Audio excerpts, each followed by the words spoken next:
கிரிப்டோஸ்டி தமிழ் நண்பர்கள் அனைவருக்கும் வணக்கம். இன்னைக்கு நம்ம பார்க்க போற வீடியோ என்ன அப்படின்னு பாத்தீங்கன்னா, இதுக்கு முன்னாடி நம்ம போட்டிருந்த வீடியோல நிறைய சப்ஸ்கிரைபர்ஸ் வந்து நிறைய காயின்ஸை பத்தி கேட்டிருந்தாங்க. இதனுடைய பெர்ஃபார்மன்ஸ் எப்படி இருக்கும், இது வந்து ஆல் டைம் ஹையை டச் பண்ணுமா அல்லது வந்து 10x டச் பண்ணுமா, இந்த மாதிரியான நிறைய கேள்விகள் இருந்துச்சு. அதற்கான பதில் என்ன அப்படிங்கிறதையும் அண்ட் ஆல்ட் சீசன் பத்தின ஒரு சின்ன டிஸ்கஷனும் பார்த்துடலாம். இதெல்லாம் பார்க்கறதுக்கு முன்னாடி நம்ம கிரிப்டோஸ்டி தமிழ் சேனலை சப்ஸ்கிரைப் பண்ணாம இருந்தீங்க அப்படின்னா சப்ஸ்கிரைப் பண்ணிக்கோங்க. நம்ம சேனல் டெலிகிராம் இருக்கு, ஜாயின் பண்ணிக்கோங்க. நம்மளுடைய இம்பார்ட்டன்டான அப்டேட்ஸ் எல்லாமே நம்ம டெலிகிராம் தான் போஸ்ட் பண்ணுவோம். ஸோ அதை ஃபாலோ பண்ணிக்கோங்க. ஃபர்ஸ்ட் வந்து பார்த்தீங்க அப்படின்னா, இப்போத்த சுச்சுவேஷன் படி பிட்காயின் கொஞ்சம் ரிவர்ஸில் வருது, எத்தீரியம் கொஞ்சம் ரிவர்ஸில் வருது அப்படின்ட்டு நிறைய பேர் வந்து பேனிக் ஆகுறீங்க. ஏன்னா எப்போவுமே ஒரு ஹை போனால் கண்டிப்பாக ஒரு 20 to 30% ஈஸியாக அது டவுன் ஆகிறது நார்மலாக நடக்கிற விஷயம். இதுக்கு நம்ம பயப்படணுங்கிறது இல்லை, ஒரு கிளாரிட்டி.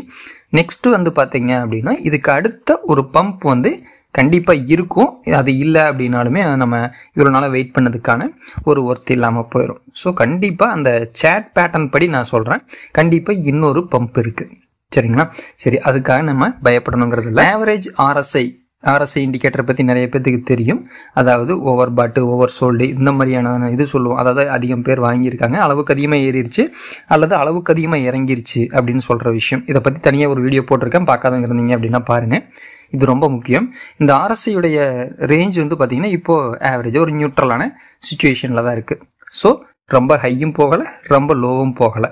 அது அடுத்தது ஆல்ட் சீசன் இண்டெக்ஸ் வந்து பார்த்தீங்க அப்படின்னா 61 நியூட்ரலாக தான் இருக்குது. ஏன்னா இன்னும் நம்ம எத்தீரியம் அண்ட் வந்து இன்னும் சில காயின்ஸ் மட்டும் கொஞ்சம் நல்லா அவுட் பர்ஃபார்ம் பண்ணியிருக்கு. சில காயின்ஸ் வந்து பல காயின்ஸ் வந்து எதுவுமே மூவ்மெண்ட் இல்லாமல் இருக்குது. சரிங்களா? அது வந்து பீக்கில் போனால் தான் இந்த ஆல்ட் சீசனுங்கிறது. இதுக்கு முன்னாடி ஒரு பேட்டர்ன் ஃபார்மேஷன் வந்து ஒரு இமேஜோடவே உங்களுக்கு எக்ஸ்பிளைன் பண்ணியிருப்பேன் இதுக்கு முன்னாடி இந்த வீடியோவில். பிட்காயின் வந்து பெர்ஃபார்ம் பண்ண ஆரம்பிக்கும், அதுக்கு அடுத்து தான் எத்தீரியம் பெர்ஃபார்ம் பண்ணி முடிச்சதுக்கு அப்புறம் டாப் 10, அதாவது லார்ஜ் கேப் காயின்ஸ்னு சொல்லுவோம். ஸோ அதில் இருக்கிற காயின்ஸ் எல்லாம் ரன் ஆக ஆரம்பிக்கும். அதுக்கு அப்புறமா தான் அந்த கீழே இருக்கிற காயின்ஸ் எல்லாம் பெர்ஃபார்ம் பண்ண ஆரம்பிக்கும். எதில் ரிஸ்க் குறைவு அப்படின்னா, டாப் 10க்குள்ளே இருக்கிறது தான் நமக்கு ரிஸ்க் குறைவு. ப்ராஃபிட் ஆவரேஜாக இருந்தாலுமே பணம் வந்து ஓரளவுக்கு சேஃபாக இருக்கும் அப்படிங்கிறது தான் என்னுடைய ஒப்பீனியன். இது வந்து ஃபினான்ஷியல் அட்வைஸ் கிடையாது. ஹிஸ்டாரிக்கல் வியூ, அதாவது லாஸ்ட் மந்த் வந்து இருந்த சுச்சுவேஷன் என்ன அப்படின்னா, அந்த ரேஞ்ச் வந்து 33 இருந்துச்சு, 48 ஆல்ட் சீசன் சொல்கிறேன் இண்டெக்ஸு. 33 இருந்துச்சு, 48 போச்சு, இப்போது 53 வரைக்கும் நேற்று டேட்டா வரைக்கும் இருக்குது. ஓகேங்களா? ஸோ ஆல்ட் சீசன் ப்ராசஸிங்கில் இருக்குது அப்படிங்கிற மாதிரியான ஒரு இதுதான், நீங்கள் வந்து பயப்படணுங்கிறது இல்லை. ஸோ அடுத்தது இயர்லி ஹை வந்து எப்போ போயிருக்கு அப்படின்னா, December 4, 2024 ஆல்ட் காயின் சீசன் இது வந்து 87 போயிருக்குங்க. இதெல்லாமே காயின் மார்க்கெட் கேப்பில் எடுக்கப்பட்ட டேட்டா. ஓகேங்களா? இயர்லி லோ வந்து பார்த்தீங்கன்னா 12 பாயிண்ட்ஸ் இருக்குது. ஸோ இது வந்து 2025 ஏப்ரல் 26 எப்போ பீக்கில் இருக்கோ அந்த டைமிங்கை காட்டியிருக்காங்க. அது லார்ஜ் கேப்புங்கிறனால அந்த December 4, 2024 சொல்லிக்கிறாங்க. மற்றபடி நீங்கள் எல்லாமே டாப்புக்கு போயிடுச்சு அந்த சமயத்தில் அப்படிங்கிறது கிடையாது. அடுத்த விஷயத்துக்கு வருவோம். நிறைய பேர் நான் வந்து ஏன் வந்து அடிக்கடி டாப் 10க்குள்ளே இருக்கிறதுல சேஃபாக இருக்கும் அப்படின்னு நான் சொல்கிறேங்கிறதுக்கான ஒரு ப்ரூஃப் காட்டிட்டு நீங்கள் கேட்டிருந்த கேள்விகள் எல்லா காயின்ஸ்லேயும் கிட்டத்தட்ட ஒரு 10-15 காயின் கிட்ட இருக்குது. ஸோ அந்த காயினை பார்த்துருவோம். இதில் டாப் 10ல் இருந்த காயினே பல காயின்ஸ் வந்து காணாமல் போயிருக்கு. ஸோ அதுக்கு வித் ப்ரூஃபோடவே உங்களுக்கு ஸ்க்ரீன்ஷாட்டோடவே அப்போ இருந்த ப்ரைஸோடவே உங்களுக்கு நான் எடுத்திருக்கேன். பாருங்கள், September 1, 2013 பிட்காயினுடைய ப்ரைஸுங்கிறது $138 இருந்திருக்கு. 2வது இடத்துல இருந்த காயின்னு பாருங்கள், லைட் காயின் தான் இருந்திருக்கு. 3வது இடத்துல மார்க்கெட் கேபிட்டல் வைஸ் வந்து பார்த்தீங்கன்னா XRP, அடுத்தது நேம் காயின் இருந்திருக்கு, பீர் காயின் ஒன்று இருக்கு, FTC, NVC, XPM, TRC, IFC. இதில் எதையாவது இப்போ நீங்கள் கேள்விப்பட்டிருந்தீங்க அப்படின்னா கமெண்ட் பண்ணுங்கள். டாப் 10 ரேங்கிங்கில் பெரிய அளவில் சேல் ஆனதில் இருந்திருக்கு பிட்காயின், லைட் காயின், XRP தவிர எனக்கு தெரிஞ்சு இப்போது எந்த காயினுமே இல்லை. அப்படி பெயர் மாற்றம் செய்யப்பட்டிருந்தாலுமே கண்டிப்பாக நமக்கு தெரிஞ்சிருக்கும். 2013 இருந்த டாப் 10ல் இருந்தது பல காயின் காணாமல் போயிருக்குதுங்கிறப்ப அதுக்கு கீழே இருந்த காயினுடைய சுச்சுவேஷன் மட்டும் கொஞ்சம் யோசிச்சு பாருங்கள்.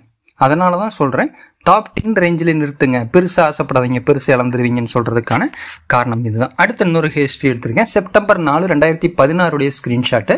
இதில் வந்து பார்த்தீங்கன்னா பிட்காயின் வந்து அப்போது $608 போயிருக்கு. 2வது இடத்துல எத்தீரியம் 2016 எடுத்தது, அது வந்து $11 போயிருக்கு. அப்போது XRP 0.005, லைட் காயின், XMR இதெல்லாம் உள்ள வந்துருச்சு. எத்தீரியம் கிளாசிக்கு, ஸ்டீம்னு ஒரு காயின் இருந்திருக்கு, அது இப்போ எனக்கு தெரிஞ்சு இல்லை. இப்போ அதாவது ரேங்க் இறங்கி இருக்கலாம்னு நினைக்கிறேன். டேஷ் இருந்துச்சு, NEM அண்ட் மெய்டுங்கிற காயினும் இப்போ இல்லை. ஓகேங்களா. எல்லாமே கீழே ரேங்கிங் வந்து கீழே இறங்கியிருக்கு அல்லது காயினே இல்லாமல் போயிருக்கு 2016 நடந்த சுச்சுவேஷன். சரிங்களா. இதில் என்ன ஒரு விஷயங்கிறத நோட் பண்ணிட்டு வாங்க. இதில் இருக்கிற காயின் திருப்பி கண்டினியூ ஆகிற காயினை மட்டும் நோட் பண்ணிட்டு வாங்க. அடுத்தது பிட்காயின் வந்து $10,000 போகுது. எப்போ? செப்டம்பர் 6, 2020. எத்தீரியம் $353. நெக்ஸ்ட் அடுத்த ஸ்டேபிள் காயின்லாம் கொஞ்சம் ரேங்கிங்க்கு மேலே வருது. XRP, link, bitcoin cash, dot, BNB, light coin and then BSV. இது இப்போ இருக்கிற ட்ரெண்டுக்குள்ளே இருக்கிறது இதுதான். ஓகேங்களா. இப்போ நம்ம 2025 இருக்கோம் அப்படின்னா 2025 20லேருந்து 25 அந்த 5 வருஷமா மெயின்டைன் ஆகிற காயின் இதுதான் போயிட்டு இருக்கு. ஆனால் இதுக்கு முன்னாடி 5 வருஷத்துக்கு முன்னாடி இருந்த காயின் பல காயின்ஸை டாப் ரேங்கிங்ல இருந்தது காணாமல் போயிருக்கு.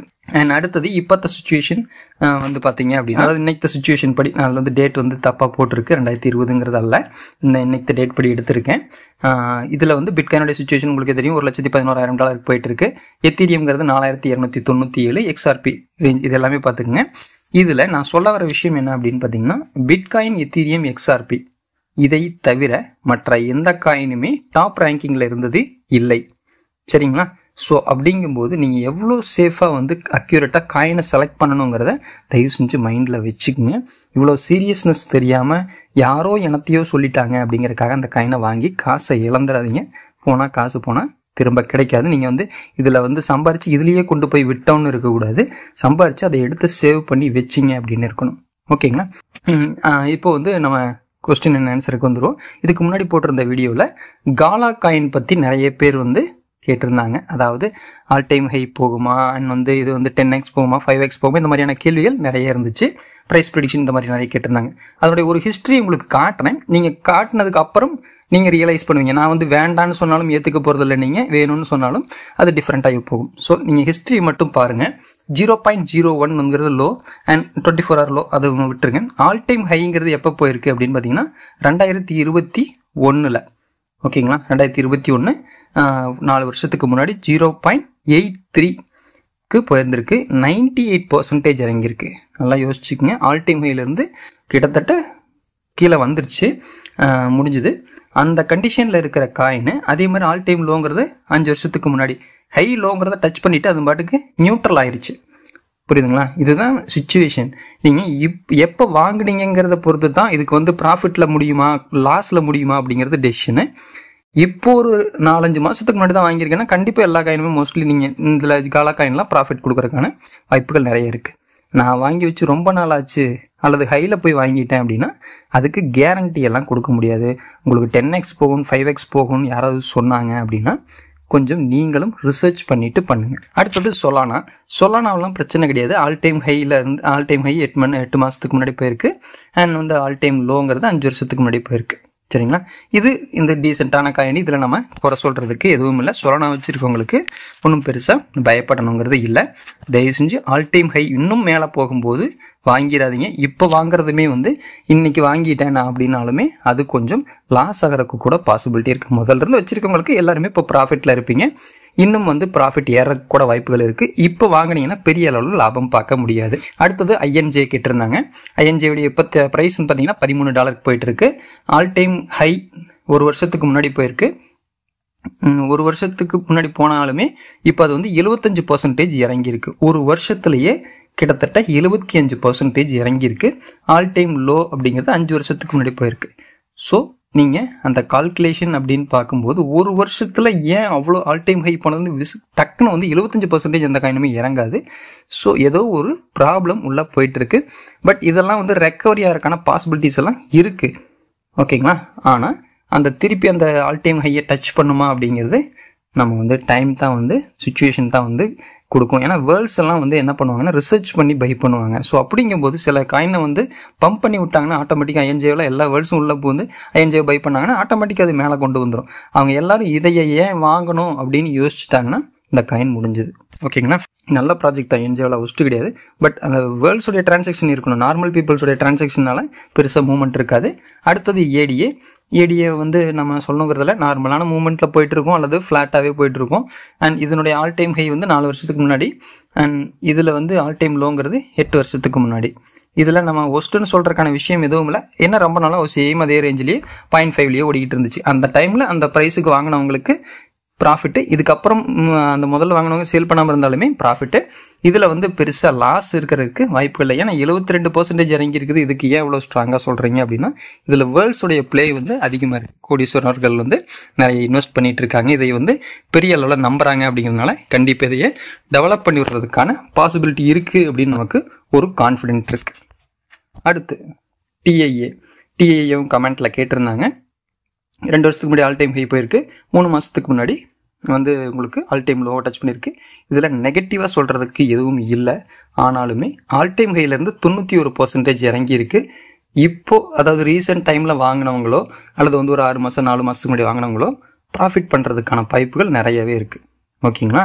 அது ஹையில் போய் வாங்கியிருந்தாங்கன்னா என்ன இருக்கும்னா, கிட்டத்தட்ட போட்ட பணம் 100 ரூபா போட்டிருந்தா வெறும் 90 ரூபா தான் இருக்கும். மைண்டில் யோசிச்சுக்கோங்க. இதெல்லாம் நம்ம ரிஸ்க் எடுக்கலாமா வேண்டாமா அப்படிங்கிறத. எப்போவுமே ஹெவி ரிஸ்க் எடுத்திங்கன்னா சில நேரங்களில் பெரிய ப்ராஃபிட் இருக்கும். அதுக்குன்னு ஹெவி ரிஸ்க் எடுத்து சுத்தமாக வந்து பணத்தை முடிச்சுட்டு போகிறதுக்கு ஆவரேஜ் ரிஸ்கோட பணத்தை காப்பாற்றிக்கிறதுக்கு பாருங்கள். அடுத்தது பாலிகான் மேட்டிக்கு. இது வந்து ரீபிராண்ட் பண்ணாங்க. பட் இதனுடைய ப்ரைஸ் எல்லாம் ரொம்ப சீப் ப்ரைஸில் தான் இருந்துச்சு. ஆனால் இப்போ வந்து ஓரளவுக்கு மூமெண்ட் போயிட்டுருக்கு. ஆல் டைம் லோ வந்து 5 மாதத்துக்கு முன்னாடி போயிருக்கு. அண்ட் வந்து ஏன்னா ரீபிராண்ட் பண்ணதுக்கு அப்புறமா முதல்ல இருந்த மேட்டிக்ங்கிறத மாற்றிட்டாங்க இல்லைங்களா? ஸோ அதனால் அந்த டேட்டா தான் எடுத்திருக்காங்க. ஆல் டைம் ஹைங்கிறது 1 வருஷத்துக்கு முன்னாடி. இதுலேயும் நம்ம எப்படி ஏடிஏக்கு சொன்னோமோ இதே மாதிரி தான். இது வந்து ஒஸ்ட்டுன்னு சொல்கிற சுச்சுவேஷன் கிடையாது. இது எப்போ வேணாலும் வேர்ல்ட்ஸ் வந்து டெவலப் பண்ணி விடுறதுக்கான வாய்ப்புகள் இருக்குதுன்னு நம்ம நம்பலாம். நெக்ஸ்ட்டு பெல்டெக்ஸ் வந்து கேட்டிருந்தாங்க. பெல்டெக்ஸ் ஏன் கேட்குறாங்கன்னு எனக்கு தெரியல. சப்போஸ் அதில் இன்வெஸ்டர்ஸாக, அதாவது நிறைய இந்த இதில் வந்து ஸ்கீமில் போய் சேர்ந்தவங்களா இருந்தால் அவங்களுக்கு எப்படி இருந்தாலும் ஸ்டாக்கிங் மூலமாக ரிவார்ட்ஸ் வந்துக்கிட்டு தான் இருக்கும். அவங்கள பற்றி பிரச்சனை கிடையாது. ஓகேங்களா? நான் இன்வெஸ்ட்மெண்ட்டாக எப்படி நான் பிட்காயின் எத்தீரியம் இதெல்லாம் வாங்க போகிறேனோ அதையும் அதே மாதிரி நான் இதில் வாங்க போகிறேன் அப்படின்னா கொஞ்சம் 1 முறைக்கு 5 முறை யோசிச்சுட்டு இன்வெஸ்ட் பண்ணுங்கள். சரிங்களா? நான் சொன்னது புரியும்னு நினைக்கிறேன். ஸ்டாக்கிங்கில் போட்டவங்களுக்கு அவங்க இன்வெஸ்ட் பண்ணவங்களுக்கு அது காயின்ஸ் வந்து அதிகரிச்சுட்டு இருக்கும். அதை வச்சு அவங்க செல் பண்ணி ப்ராஃபிட் பண்ணிடுவாங்க. ஆனால் இதை நான் லாப நோக்கத்துக்காக வாங்கி விற்று ட்ரேட் பண்ணி லாபம் பார்க்குறேன் அப்படின்னா ஒரு ஆவரேஜான ப்ராஃபிட் தான் இருக்கும். பெருசாக இதில் எதிர்பார்க்க வேணாம். இதனுடைய ஹிஸ்ட்ரியெல்லாம் எடுத்து பார்த்தீங்கன்னா இந்த காயின் பக்கமே போக மாட்டீங்க. அந்தளவுக்கு அடிமட்டத்தில் போயிட்டு சுமாரான லெவலில் தான் போயிட்டுருக்கு. ஓகேங்களா? ரிவார்ட்ஸ் கொடுக்குற காயின் எல்லாமே இப்படி தான் இருக்கும். இவங்களை மட்டும் நம்ம குறை சொல்ல முடியாது. பெல்டெக்ஸ்னு நான் இன்வெஸ்ட் பண்ணவே மாட்டேன். நீங்கள் வந்து உங்களுக்கு விருப்பம் இருந்தால் பண்ணுறேன்னா பண்ணுங்கள். உங்களுக்கு இதனுடைய ஹிஸ்ட்ரியில் சாட்டிஸ்ஃபேக்ஷன் இருந்துச்சுன்னா பண்ணுறேன்னா பண்ணுங்கள். அடுத்தது டெரா. இது லாஸ் 100% ஸ்கேமான ப்ராஜெக்ட்டுங்கிற அளவுக்கு கொண்டு போயிட்டு இப்போ போயிட்டுருக்கு. இதுல எல்லாம் போய் கமெண்ட் கேட்டிருக்கீங்கிறது எனக்கு ஆச்சரியம். இந்த மாதிரி ப்ராஜெக்டில் நான் இன்வெஸ்ட் பண்ண மாட்டேன். இதை பற்றி நான் ரிசர்ச் பண்ணுறது வேஸ்ட்டு. எனக்கு என்ன பொறுத்த வரைக்கும் இதில் பண்ண மாட்டேன். ட்ரேடிங்க்கு வேணால் பயன்படுத்தலாம். அதாவது ஒரு மாதத்துக்கு முன்னாடி வாங்கிட்டேன், ஹையில் போகும்போது செல் பண்ணுறேன்னா அது வந்து ஒரு சின்ன ப்ராஃபிட் பார்க்குறக்கான அல்லது பெரிய ப்ராஃபிட் பார்க்குறக்கு கூட வாய்ப்புகள் இருக்குது. லாங் டேர்முக்கு இந்த மாதிரியான காயினில் ரிஸ்க் எடுக்கிறத தவிர்த்துக்குங்க. பிகினர்ஸ்க்காக சொல்கிறேன். நெக்ஸ்ட்டு வேர்ல்டு காயினில் ஒரு இஷ்யூஸ் வந்து ரொம்ப நாளாகவே கான்ட்ரவர்சி நிறைய போயிட்டுருக்கு. ஸோ அப்படி இருக்கும்போது அந்த காயினை டெவலப் பண்ணி கொண்டு போகிறதுல பெரிய ப்ராப்ளம்ஸ் வந்து இருந்துகிட்டு இருக்கு. வந்த பீக்கில் வந்து கொஞ்சம் மேலே போச்சு. அண்ட் ஆல் டைம் ஹைன்னு பார்த்தீங்கன்னா 89% இறங்கியிருக்கு 1 வருஷத்துக்கு முன்னாடி. இது ஆல் டைம் லோ வந்து 5 மாதத்துக்கு முன்னாடி. புதுசாக அந்த காயினில் இந்த மாதிரியான ஏற்ற இறக்கங்களுக்கு நம்ம பயப்படணுங்கிறது இல்லை. அப்படின்னாலுமே இது ஸ்ட்ராங்காக மறுபடியும் கான்ஃபிடென்ட்டாக மேலே போகும் அப்படிங்கிறதுக்கான கேரண்டியாக நம்ம சொல்ல முடியாத சுச்சுவேஷன். ஸோ நான் மறுபடியும் சொன்ன மாதிரி தான், ஒரு 4 மாதத்துக்கு 5 மாதத்துக்கு முன்னாடி வச்சுருந்தீங்கன்னா ப்ராஃபிட் பண்ணி எடுத்துடலாம், வெளியில் வந்துடலாம். இல்லை நான் முன்னாடியே நான் ஒரு ரொம்ப வருஷத்துக்கு முன்னாடி, அதாவது ரொம்ப ஒரு ஆல் டைம் ஹையில் 1 வருஷத்துக்கு முன்னாடி வாங்கிட்டேன் அப்படின்னா ஹெவி லாஸில் இருப்பீங்க. லாஸை ரெக்கவரி பண்ணிவிட்டு வெளியில் வர்றதுக்கு பாருங்கள். ஓகேங்களா? தப்பாக காலை வச்சுட்டிங்கன்னா லாஸ் இல்லாமல் வர முடியாது. அல்லது அட்லீஸ்ட் ஒரு ஆவரேஜான போட்ட அமௌண்ட்டையாவது வெளியில் எடுத்து வர்றதுக்கு பாருங்கள். நெக்ஸ்ட் வந்து ஹெச்பார். இந்த ஹெச்பார் காயின் நிறைய பேர் கமெண்ட்டில் கேட்டிருந்தாங்க. அதில் வந்து ஆல் டைம் ஹை 4 வருஷத்துக்கு முன்னாடி போயிருக்கு. அண்ட் 61% அண்ட் வந்து ஆல் டைம் லோங்கிறது 6 வருஷத்துக்கு முன்னாடி. ஸோ இதில் நம்ம மோசம்னு சொல்கிற மாதிரி இல்லை. நீங்கள் வாங்கின ப்ரைஸை பொறுத்தது. ஓகேங்களா? ரொம்ப ஹையில் போய் வாங்கியிருந்தா கூட ஓரளவுக்கு ரெக்கவரி எல்லாம் ஆல்ரெடி சீசனில் தானே போயிருக்கு. ஆல் டைம் ஹைங்கிறது எல்லாம் நல்லா கவனிச்சு பார்த்தீங்கன்னா தெரியும். எல்லா காயினுமே ஆல் டைம் ஹைங்கிறதே எப்போ போயிருக்கும்? 4 வருஷத்துக்கு முன்னாடி.